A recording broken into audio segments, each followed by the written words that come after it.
పిల్లలు అందరూ బయటికి వెళ్ళిపోండి, కాలేజ్లో ఎవరు ఉండొద్దు, వెళ్ళిపోండి. ఏ ఏంటి గొడవ చేస్తున్నావు? గొడవ ఏం గొడవ చేస్తున్నాను? మీరేం చేస్తున్నారు? స్నానం చేస్తున్నారా? ఓ, చదువు చెప్తున్నావు.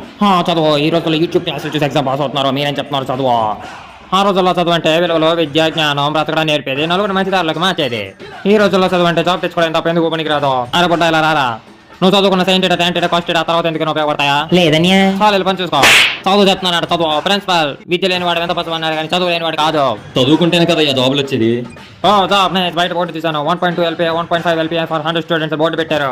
నెలకు వచ్చే 10,000 వాళ్ళు ఇల్లే కట్టాలా, రెంట్లే కట్టాలా, అప్పులే తెస్తాలా, ట్యాక్స్లే కట్టాలా. నేను ఆఫర్ లెటర్లు వస్తున్నాయి కానీ జాబులు రావట్లేదు. జాబులు అంటే జాబులు అంత మమకారంగా ఉంటే ఫ్రీగా చదువు చెప్పు. మరి కాలేజ్ మెయింటైన్ చేయాలిగా.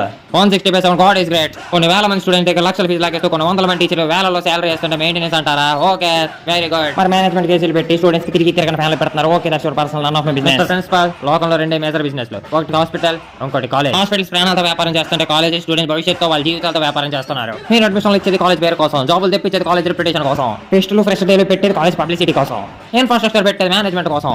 మీరు గుండెలు మీద చేసుకొని ఈ నెలలో మనస్ఫూర్తిగా స్టూడెంట్ కోసం చేసిన ఒక్క మంచి పని చెప్పండి. చెప్పలేరు, ఎందుకంటే చేస్తాను కదా చెప్పేది. ఎక్కడి నుంచి అయినా చదువుతో పాటు మానవతా విలువలు, లోక జ్ఞానం ఎలా బతకాలో నేర్పించాను స్టూడెంట్స్ కి. చెయ్యం, ఏం చేస్తావు? 160/7 గాడ్ ఈస్ గ్రేట్. జై హింద్.